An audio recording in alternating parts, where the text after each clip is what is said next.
আলহামদুলিল্লাহ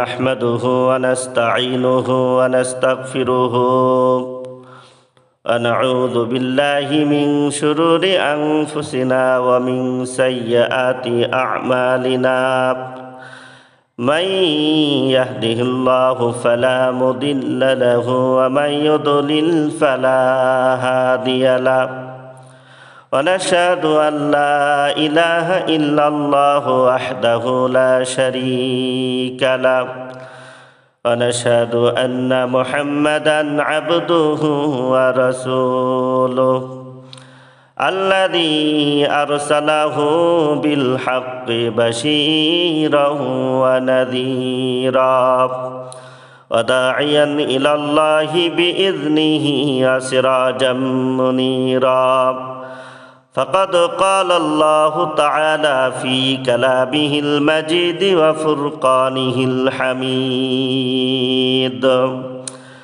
أعوذ بالله من الشيطان الرجيم بسم الله الرحمن الرحيم قل إن كنتم تحبون الله فاتبعوني يحببكم الله ويغفر لكم ذنوبكم والله غفور رحيم وقال النبي صلى الله عليه وسلم لا يؤمن أحدكم حتى أكون أحب إليه من ولده ووالده والناس أجمعين সম্মানিত ভাইরা আমার, আজ থেকে ১,৫০০ বছর আগের পৃথিবী অমানিসা গাঢ় অন্ধকার। ওই বর্বর যুগে যখন পিতা তার কন্যা সন্তানকে জীবন্ত কবরে দিত, মানুষ এক আল্লাহকে বাদ দিয়ে দেবদেবীর পূজা করত, তাদের সামনে মাথা নত করত, নিজেদের মনে চাওয়া পাওয়া কামনা বাসনা সব কিছু দেবদেবীর সামনে ব্যক্ত করত। মৃত জন্তু খাইত, আত্মীয়তা সম্পর্ক ছিন্ন, প্রতিবেশীদের সাথে দুর্ব্যবহার নিত্যদিনের ব্যাপার হয়ে দাঁড়িয়েছিল। সমাজে মদ, জুয়া, জেনা, ব্যভিচার, পাপাচার, অনাচারে সয়লাভ হয়ে গিয়েছিল। মোট কথা, গোটা মানব মণ্ডলী জাহান্নামের ইন্ধনে পরিণত হয়েছিল। আল্লাহ তাআলা মানবতার প্রতি সবচেয়ে বেশি দয়াশীল, মায়াশীল, তাই তিনি মানবতার মুক্তির জন্য এই ধরাতে পাঠালেন সর্বকালের সর্বযুগের সর্বশ্রেষ্ঠ মহামানব, মানবতার মুক্তির দূত বিশ্বনবী জনাবে মুহাম্মদুর রাসূলুল্লাহ সাল্লাল্লাহু আলাইহি ওয়াসাল্লামকে। রাসূল করিম সাল্লাল্লাহু আলাইহি ওয়াসাল্লাম রবিউল আওয়াল মাসের 12 তারিখ সুবে সাদিকের সময় মাতৃগর্ভ থেকে এই দুনিয়ার বুকে পদার্পণ করলেন। আমার ভাইয়েরা, আল্লাহর নবী 40 বছর বয়সে নবুয়াত প্রাপ্ত হয়ে আল্লাহর নির্দেশে ইসলাম প্রচার করা শুরু করলেন। সর্বপ্রথম ইসলাম গ্রহণ করলেন আল্লাহর নবীর বিবি হযরত খাদিজা রাদিয়াল্লাহু তাআলা আনহা। তারপর ইসলাম ধর্ম গ্রহণ করলেন হুজুরের চাচাতো ভাই হযরত আলী রাদিয়াল্লাহু তাআলা আনহু। এরপরে ইসলাম ধর্ম গ্রহণ করলেন হযরত যায়েদ বিন হারেস। তারপর ইসলাম ধর্ম গ্রহণ করলেন হযরত আবু বকর রাদিয়াল্লাহু তাআলা আনহু। সম্মানিত ভাইরা আমার, এরপরে আল্লাহর নবী একসাথে নিজের এলাকার সকল লোকের সামনে ইসলামের দাওয়াত পেশ করার উদ্দেশ্যে তাদেরকে সাফা পাহাড়ের নিকট আহ্বান করলেন। সবাই উপস্থিত হলে আল্লাহর নবী সাফা পাহাড়ের চূড়ায় দাঁড়িয়ে ঘোষণা করলেন, হে কুরাইশ জনতা, যদি আমি বলি এই পাহাড়ের পিছনে শত্রুরা উট পেতে বসে আছে, কিছুক্ষণের মধ্যেই তোমাদের উপর আক্রমণ করবে, তাহলে কি তোমরা সকলে আমার কথা বিশ্বাস করবে? উপস্থিত কুরাইশ জনতা একসাথে বলে উঠল, অবশ্যই করব, কেননা আমরা জানি তুমি কখনো মিথ্যা কথা বলো না। আল্লাহর নবী বললেন, তাহলে তোমরা সকলে শোনো, তোমরা জেনে রাখো, যদি তোমরা এক আল্লাহর উপর ঈমান আনায়ন না করো, তাহলে তোমরা সকলে আল্লাহর গজবে পরিণত হবে। একথা শোনা মাত্রই সকলে ক্ষোভে ফুটে উঠল। একথা শোনা মাত্রই সকলেই রাগে জ্বলে উঠল, ক্ষোভে ফেসে উঠল। সম্মানিত ভাইরা আমার, পাপী আবু জাহেল সেখানে উপস্থিত ছিল। সে বলল, মুহাম্মদ সাল্লাল্লাহু আলাইহি ওয়াসাল্লাম, তুমি সামান্য এই বাজে কথা শোনাবার জন্য আমাদেরকে এখানে ডেকেছিলে। একথা বলে সে আল্লাহর নবীকে অকথ্য ভাষায় গালাগালি করতে করতে চলে গেল। সম্মানিত ভাইরা আমার, আল্লাহর নবী ইসলামের দাওয়াত দেওয়ার কারণে আল্লাহর নবীর উপর নির্মম নির্যাতন শুরু হয়ে গেল। আল্লাহর নবীর ইসলামের দাওয়াতের ফলে কিছু মানুষ মুসলমান হয়, কতিপয় লোক ইসলাম ধর্ম গ্রহণ করলো, তাদের উপরও নির্যাতন নিপীড়ন শুরু হয়ে গেল। নির্যাতনে অতিষ্ঠ হয়ে আল্লাহর নবী তাদেরকে প্রথম পর্যায়ে সিরিয়ায় সফর করার অনুমতি দিলেন, হিজরত করার অনুমতি দিলেন। নির্যাতনের মাত্রা যখন বেড়ে গেল, আল্লাহর নবী একদিন দোয়া করলেন। কুরাইশদের অত্যাচারে অতিষ্ঠ হয়ে আল্লাহর নবী একদিন দোয়া করলেন, হায় আল্লাহ তাআলা, ওমর ইবনুল খাত্তাব অথবা আবু জাহেলকে ইসলাম গ্রহণ করার মাধ্যমে ইসলামকে শক্তিশালী করেন। মহান আল্লাহ তাআলা তার প্রিয় হাবিব সাল্লাল্লাহু আলাইহি ওয়াসাল্লামের দোয়া কবুল করলেন। একদিন হযরতে ওমর ফারুক রাদিয়াল্লাহু তাআলা আনহু আল্লাহর নবীকে হত্যা করার উদ্দেশ্যে এবং মুসলমানদেরকে চিরতরে শেষ করার দৃঢ় ইচ্ছা করে খোলা তলোয়ার দিয়ে বের হয়। হযরতে ওমর ফারুক রাদিয়াল্লাহু তাআলা আনহু ছিলেন নির্ভীক দুর্দর্শ ব্যক্তি। তার হাতে খোলা তলোয়ার দেখে সকলে বিজয় খুশি, আজ ওমর একটা কিছু করবে। পথে ওমর ইবনুল খাত্তাবের সাথে নুআইম নামক এক ব্যক্তির সাক্ষাৎ হলে সে বলল, ওমর, খোলা তলোয়ার নিয়ে কোন দিকে রওনা হয়েছো? হযরত ওমর ফারুক রাদিয়াল্লাহু তাআলা আনহু সহজভাবে জবাব দিলেন, মুহাম্মদ সাল্লাল্লাহু আলাইহি ওয়াসাল্লামকে হত্যা করতে। নাইম বলল, ওমর, প্রথমে নিজের ঘরের সংবাদ নাও, খবর নাও, তারপরে মুহাম্মদ সাল্লাল্লাহু আলাইহি ওয়াসাল্লামকে হত্যা করিও।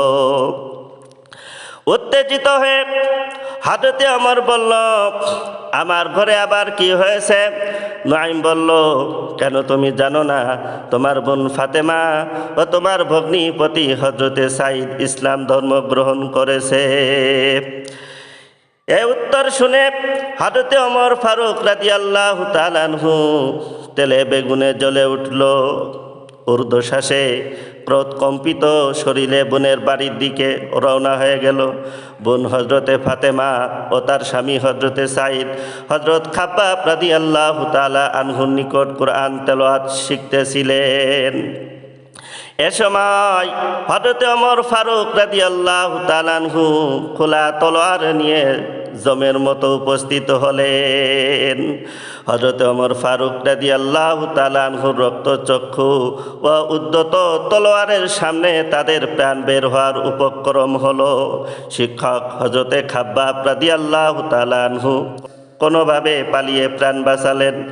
বোন হযরতে ফাতেমা রাদিয়াল্লাহু তাআলা আনহা কোরআনের কফিটি লুকায় ফেললেন, কিন্তু হযরতে ওমর ফারুক রাদিয়াল্লাহু তাআলা আনহু এসেই হযরত খাব্বাব রাদিয়াল্লাহু তাআলা আনহুর কোরআন তেলাওয়াত করা শুনেছিলেন। অতএব তিনি প্রথমেই জিজ্ঞাসা করলেন, তোমরা এত সময়ে কি পড়তেছিলে?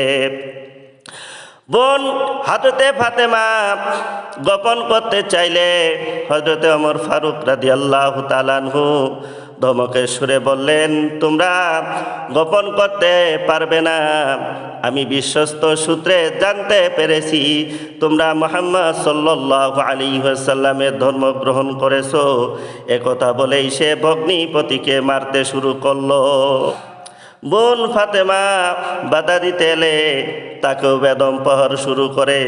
হযরতে ওমর ফারুক রাদিয়াল্লাহু তাআলা আনহুর বেদম প্রহরে আহত বোন ফাতেমা নির্ভীকভাবে স্পষ্ট জানায় দিল, আমরা মুহাম্মদ সাল্লাল্লাহু আলাইহি ওয়াসাল্লামের ধর্ম গ্রহণ করেছি।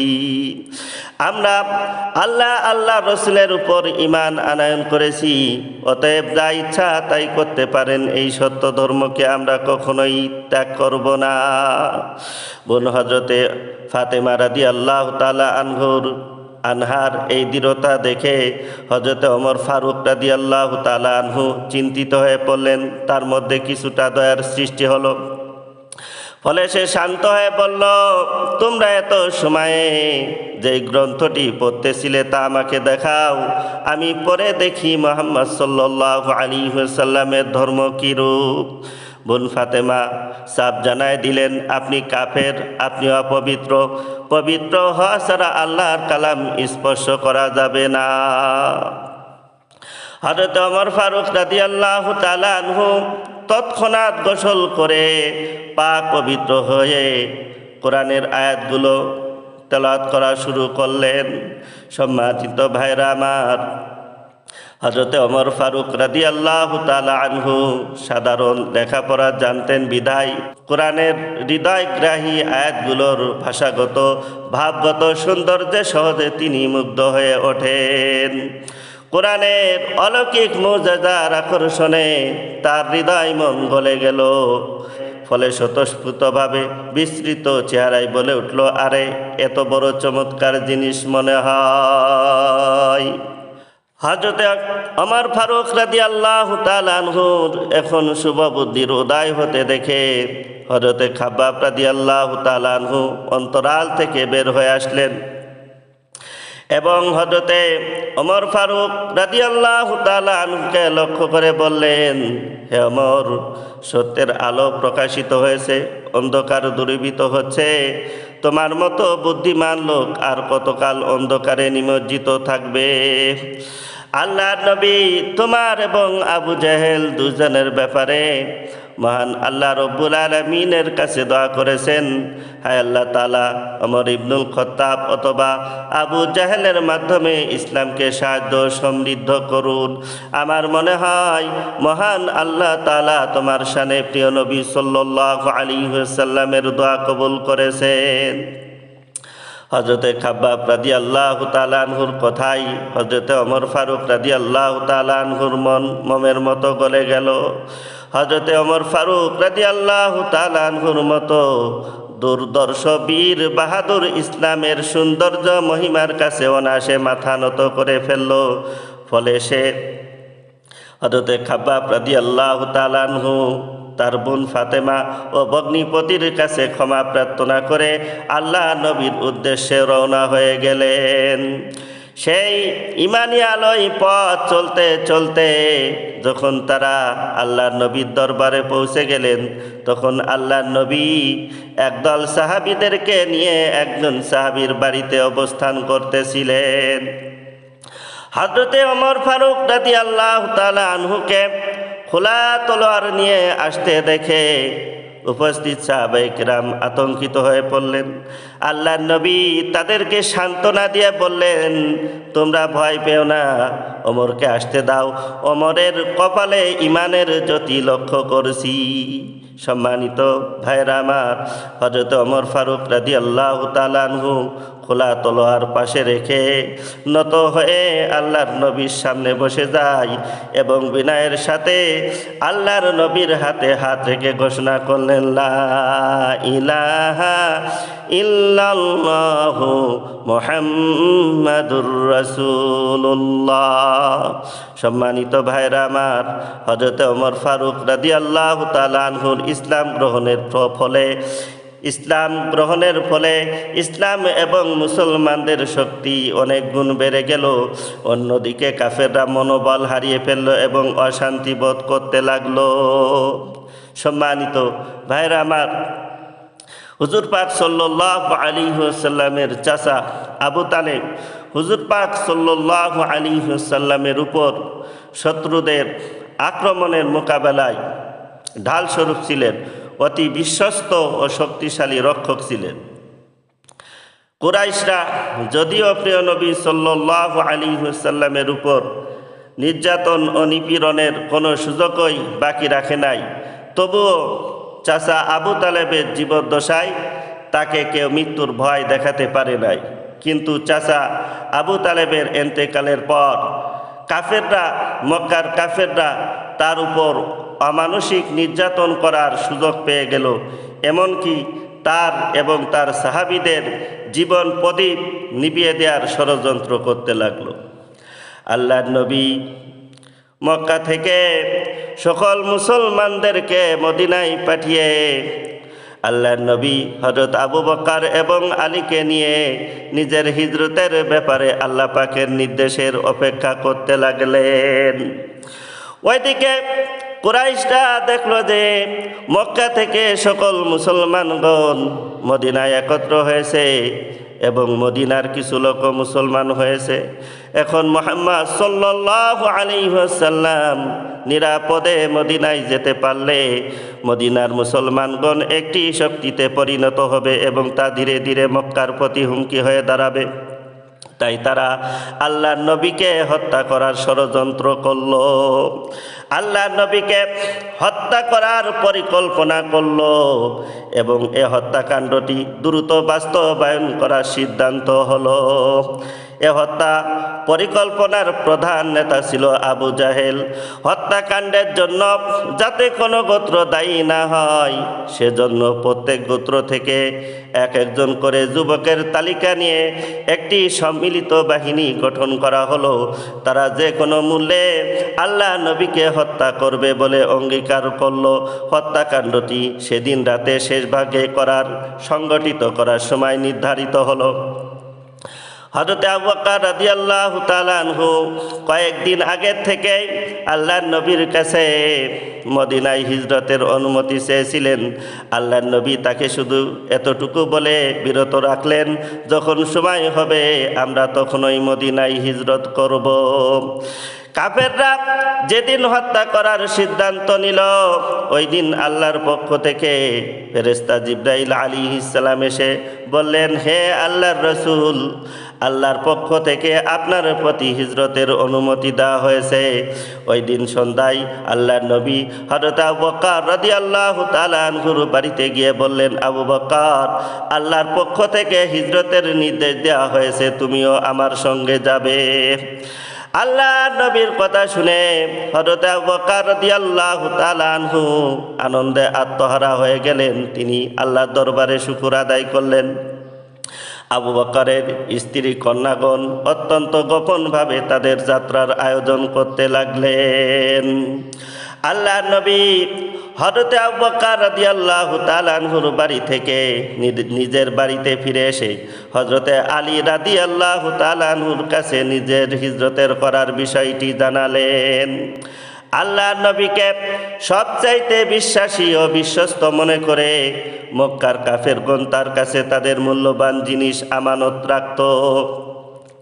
হিজরতের নির্দেশ পেয়ে ওই সমস্ত জিনিস কার কাছে রেখে যাবেন তাই নিয়ে তিনি চিন্তিত হয়ে পড়লেন। তিনি হযরত আলীকে বললেন, আমার কাছে অর্পিত মালামাল তোমার কাছে রাখো, রাতে তুমি আমার বিছানায় ঘুমিয়ে থাকবে যাতে কাফেররা আমার হিজরত করার বিষয়টা জানতে না পারে। হযরত আলী রাদিয়াল্লাহু তাআলা আনহু আল্লাহর নবীর আদেশ পালন করার জন্য পূর্ণ প্রস্তুত হলেন। হযরত আলী রাদিয়াল্লাহু তাআলা আনহু এও জানতেন যে কাফেররা আল্লাহর নবীকে হত্যা করার চেষ্টা চালাবে, তাই তার বিছানায় ঘুমালে তার জীবন যাওয়ার পূর্ণ সম্ভাবনা। কিন্তু তা সত্ত্বেও তিনি মৃত্যুকে উপেক্ষা করে আল্লাহর নবীর আদেশ অক্ষরে অক্ষরে পালন করলেন। আমার ভাইরা, হিজরতের সমস্ত আয়োজন সম্পন্ন করে আল্লাহর নবী রাতে যথারীতি নিজের ঘরে ঘুমালেন। কিছুক্ষণ পর তিনি জানতে পারলেন যে কাফেররা তার ঘরের চতুর্দিকে ঘিরে ফেলেছে। আল্লাহ নবী এও জানতেন যে কাফেররা তাদের নিয়ম অনুযায়ী তারা রাতে কারো ঘরে প্রবেশ করে তাকে হত্যা করে না। সুতরাং তারা যে রাতে আল্লাহর নবীর ঘরে প্রবেশ করবে না, এ ব্যাপারে তিনি নিশ্চিত ছিলেন। রাত গভীর হলে আল্লাহর নবী ঘুম থেকে উঠলেন। তারপর হযরতে আলীকে জাগিয়ে স্নেহের সাথে বললেন, আমার চাদর দ্বারা তোমার শরীর ঢেকে আমার বিছানায় ঘুমিয়ে থাকো, আমি আল্লাহকে তোমার হেফাজতকারী হিসেবে রেখে যাচ্ছি। একথা বলে তিনি হযরত আলী রাদিয়াল্লাহু তাআলা আনহুর নিকট থেকে বিদায় নিলেন। যাওয়ার সময় আমানতের মালগুলো তাদের মালিকের নিকট ফিরিয়ে দিতে বলে গেলেন। আল্লাহর নবী রওনা হওয়ার সময় একটি সবুজ চাদর নিজের গায়ে জড়িয়ে নিলেন। ঘরের দরজায় পৌঁছে তিনি দেখতে পেলেন কাফেরদের দলনেতা উন্মুক্ত তরবারি হাতে দাঁড়িয়ে আছে। তখন তিনি জমিন থেকে এক মুঠো মাটি নিয়ে সূরা ইয়াসিনের 3টি আয়াত তেলাওয়াত করে তাদের দিকে নিক্ষেপ করলেন। ফলে কাফেররা তাদের চোখ ডলাডলি করতে লাগলো, আর আল্লাহ নবী শত্রুদের মাঝখান দিয়ে বের হয়ে পড়লেন। তিনি সোজা হযরতে আবু বকর রাদিয়াল্লাহু তাআলা আনহুর বাড়িতে হাজির হলেন। হযরতে আবু বকর রাদিয়াল্লাহু তাআলা আনহু আগের থেকেই উপস্থিত ছিলেন, তাই তারা এক মুহূর্ত দেরি না করে বের হয়ে পড়লেন। সুবে সাদিকের সাথে সাথে কাফেররা ঘরে প্রবেশ করে দেখলো যে মুহাম্মদ সাল্লাল্লাহু আলাইহি ওয়াসাল্লাম চাদর মুড়ি দিয়ে ঘুমিয়ে আছে। তারা তলোয়ার হাতে তাকে মারার ইচ্ছা করলেই হযরত আলী রাদিয়াল্লাহু তাআলা আনহু তার মুখমণ্ডল থেকে চাদরখানা সরিয়ে ফেললেন। দেখলেন যে চারিদিকে উন্মুক্ত তরবারি হাতে রক্ত পিপাসু শত্রু দল দাঁড়িয়ে আছে। তিনি সামান্য মিসকে হেসে আবার চাদর মুড়ি দিলেন।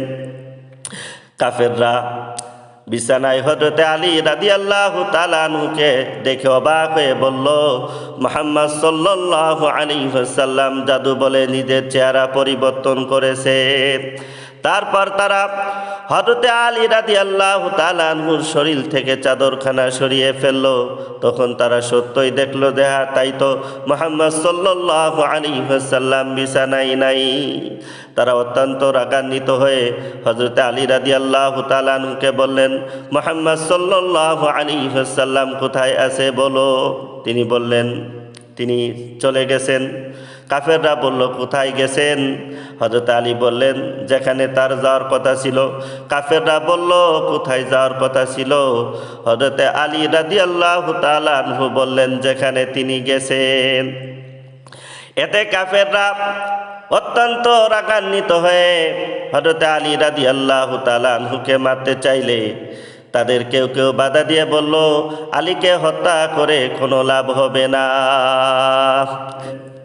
এদিকে আল্লাহর নবী হযরত আবু বকর রাদিয়াল্লাহু তাআলা আনহুকে নিয়ে মক্কা থেকে 3 মাইল দূরে হীরা পাহাড়ের গুহায় আশ্রয় নিলেন। তখন ভোর হয়ে গিয়েছিল। গুহার ভিতরে হযরত আবু বকর রাদিয়াল্লাহু তাআলা আনহু আগে প্রবেশ করে গুহা পরিষ্কার পরিচ্ছন্ন করে আল্লাহর নবীকে ভিতরে আহ্বান করলেন। ততক্ষণে তিনি বাইরে অপেক্ষা করতেছিলেন। আল্লাহর নবী গুহার ভিতরে প্রবেশ করে হযরত আবু বকর রাদিয়াল্লাহু তাআলা আনহুর রানের উপর মাথা রেখে বিশ্রাম নিচ্ছিলেন। তার দু চোখ বন্ধ হয়ে এলো। হযরত আবু বকর রাদিয়াল্লাহু তাআলা আনহু দেখলেন যে গুহার ভিতরে কতগুলো ছোট ছোট ছিদ্র রয়েছে। মাথার পাগড়ি ছিঁড়ে ছিঁড়ে ছিদ্রগুলো তিনি বন্ধ করতে লাগলেন। কাপড়ের অভাবে তিনি একটা ছিদ্র বন্ধ করতে পারলেন না। একটি ছিদ্র বন্ধ করতে পারলেন না। নিজের পায়ের দ্বারা ওই ছিদ্রর মুখটি বন্ধ করে রাখলেন। কিছুক্ষণ পর একটি বিষাক্ত সাপ এসে হযরত আবু বকর রাদিয়াল্লাহু তাআলা আনহুর পায়ে দংশন করল। বিষের যন্ত্রণায় হযরত আবু বকর রাদিয়াল্লাহু তাআলা আনহুর সমস্ত শরীর সবুজ হয়ে গেল। কিন্তু আল্লাহর নবীর ঘুমের ব্যাঘাত ঘটবে মনে করে তিনি পা সরালেন না। অসহ্য বিষের যন্ত্রণায় হযরতে আবু বকর রাদিয়াল্লাহু তাআলা আনহুর চোখ থেকে এক ফোঁটা পানি আল্লাহর নবীর শরীরে পড়ল, তাতে তার ঘুম ভেঙে গেল। আল্লাহর নবী হযরতে আবু বকর রাদিয়াল্লাহু তাআলা আনহুর যন্ত্রণা কাতর শরীর দেখে বললেন, আবু বকর তোমার কি হয়েছে? আবু বকর রাদিয়াল্লাহু তাআলা আনহু সমস্ত ঘটনা খুলে বললেন। একথা শুনে আল্লাহর নবী সাথে সাথে বিসমিল্লাহ বলে তার পবিত্র মুখের লালা মোবারক হযরত আবু বকর রাদিয়াল্লাহু তাআলা আনহুর ক্ষত স্থানে লাগিয়ে দিলেন। সাথে সাথে বিষের যন্ত্রণা দূর হয়ে গেল, তিনি পরিপূর্ণ সুস্থ হয়ে উঠলেন। সম্মানিত ভাইরা আমার, একাধারে 3 দিন 3 রাত পর্যন্ত আল্লাহর নবী হযরত আবু বকর রাদিয়াল্লাহু তাআলা আনহুকে নিয়ে হীরা পাহাড়ের গুহায় আত্মগোপন করলেন। আবু বকরের ছেলে আব্দুর রহমান এবং মেয়ে হযরত আসমা রাদিয়াল্লাহু তাআলা আনহা গোপনে বাড়ির থেকে তাদের জন্য খাবার নিয়ে আসতেন। আর আবু বকর রাদিয়াল্লাহু তাআলা আনহুর কৃতদাস হযরতে আমের বকরি নিয়ে জঙ্গলে আসতো আর তাদেরকে দুধ পান করাতেন। আর আবু বকর রাদিয়াল্লাহু তাআলা আনহুর ছেলে হযরত আব্দুর রহমান গোপনে এসে কুরাইশদের পরিকল্পনা জানিয়ে যেত। ওইদিকে কুরাইশরা আল্লাহর নবীকে খুঁজে বের করার জন্য সর্বত্র ছুটাছুটি আরম্ভ করে দিল। পাহাড় পর্বত বন জঙ্গল সর্বত্র খোঁজাখুঁজি করেও তাদের কোনো হদিস পেল না। তাদের একদল গোহার হীরা পাহাড়ের নিকটে এসে খুঁজতে লাগলো। হযরত আবু বকর রাদিয়াল্লাহু তাআলা আনহু গুহার ভিতর থেকে তাদের পা দেখে চিন্তিত হয়ে পড়লেন আর বললেন, হে আল্লাহর রসুল, শত্রু যে আমাদের একেবারে কাছে এসে গেছে। আল্লাহর নবী তাকে সান্ত্বনা দিয়ে বললেন, আবু বকর ভয় করো না, ইন্নাল্লাহা মা'ানা লা তাহজান ইন্নাল্লাহা মা'ানা। আবু বকর চিন্তিত হয় না, ভয় পেও না, অবশ্যই আল্লাহ রব্বুল আলামিন আমাদের সাথে আছেন। কাফেররা গুহার কাছে এসে খোঁজাখুঁজি করতে লাগলো। গুহার কাছে এসে খোঁজাখুঁজি করতে লাগলো, কিন্তু আল্লাহ পাকের অশেষ রহমত ছিল তার প্রিয় নবী সাল্লাল্লাহু আলাইহি ওয়াসাল্লামের উপর। তারা গুহায় প্রবেশ করার পরে গুহার মুখে মাকড়সায় এসে জাল বুনে রাখলো এবং একটি বুনো কবুতর কিছু ধুলা এনে ওই জালের উপর ছড়িয়ে দিল, যাতে জালটি পুরাতন বলে প্রমাণিত হয়। কাফেরদের কেউ কেউ গুহার ভিতরে প্রবেশ করে দেখতে চাইলে তাদের একজন বলে উঠল, গুহার ভিতরে প্রবেশ করা বোকামি ছাড়া আর কিছুই না।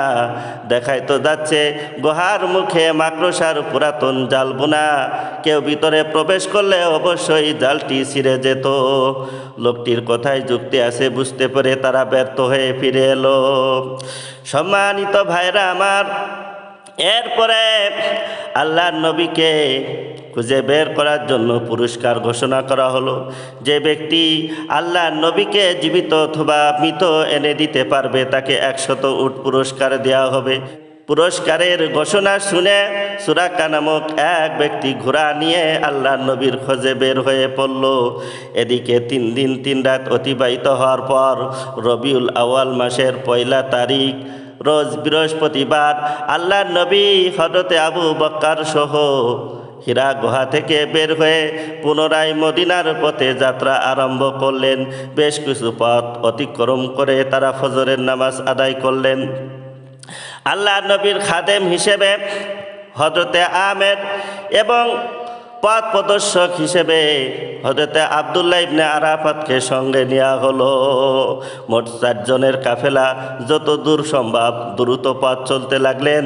তখন দেখা গেল সুরাকা ঘোড়া হাঁকিয়ে দ্রুত বেগে তাদের দিকে ছুটে আসছে।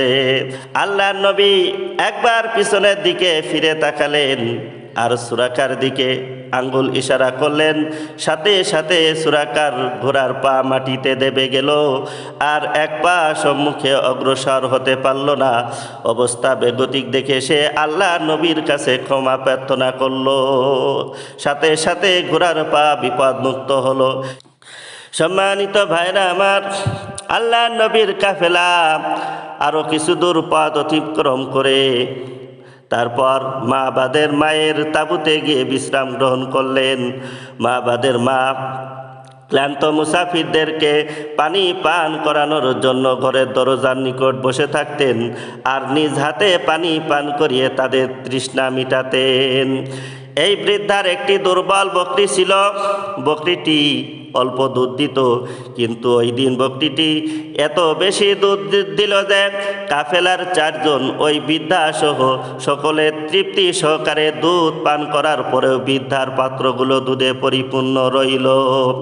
কাফেলা বিদায় হওয়ার পর মাবাদের বাবা যখন বাড়িতে এসে এ দৃশ্য দেখল, তখন তিনি বললেন, অবশ্যই এই কাফেলার ভিতরে আখেরি জমানার পয়গম্বর মুহাম্মদুর রাসূলুল্লাহ সাল্লাল্লাহু আলাইহি ওয়াসাল্লাম রয়েছেন, আমি তার উপর ঈমান আনলাম। সম্মানিত ভাইরা আমার, আল্লাহর নবী মদিনার নিকটবর্তী হলে বারিদা নামক এক ব্যক্তি 70 জন লোক নিয়ে আল্লাহর নবীকে বন্দী করার জন্য অগ্রসর হয়। আল্লাহর নবী তার পরিচয় জিজ্ঞাসা করলে সে বলল, আমার নাম বারিদা। আল্লাহর নবী মুস্কি হেসে আবু বক্করকে লক্ষ্য করে বললেন, বারিদা শান্ত হয়ে গিয়েছে। আল্লাহর নবীর কথা বারিদার মনে জাদুর মতো স্পর্শ করলো। ফলে বারিদা সহ উপস্থিত 70 জন লোক কালিমা পড়ে মুসলমান হয়ে যায়। সম্মানিত ভাইরা আমার, আল্লাহর নবী যে মদিনায় আগমন করেছে তা আগের থেকেই মদিনায় প্রচার হয়ে আসছিল। কাজেই মদিনাবাসী সকল মুসলমানগণ প্রতিদিন ভোরে মদিনার নিকটবর্তী কুবা পর্যন্ত এসে আল্লাহর নবীর আগমনের অপেক্ষায় সুদূর মরু পথের দিকে তাকিয়ে থাকত। আল্লাহর নবীর আগমনের অপেক্ষায় মরু পথের দিকে তাকিয়ে থাকত, আর বিকালবেলায় ক্লান্ত হৃদয়ে সকলে বাড়িতে ফিরে যেত। একদিন এক ইহুদি লোক তার ঘরের ছাদের উপর থেকে অনেক দূরে আল্লাহ নবীকে ইসলামী পতাকা সহ আসতে দেখে মুসলমানদেরকে লক্ষ্য করে চিৎকার দিয়ে বলল, ওই যে দেখো, তোমরা যার জন্য অপেক্ষা করতেছিলে তিনি আগমন করেছেন। আল্লাহ নবী রবিউল আওয়াল মাসের 12 তারিখ জোহরের নামাজের ঠিক পূর্ব মুহূর্তে মদিনার দ্বারপ্রান্ত কুবাতে প্রবেশ করলেন। পতাকাবাহী বারিদাও আল্লাহ নবীর সাথে ছিলেন। কুবা ও মদিনাবাসী বিপুলভাবে অভ্যর্থনা জানিয়ে আল্লাহর নবীকে বরণ করে নিলেন।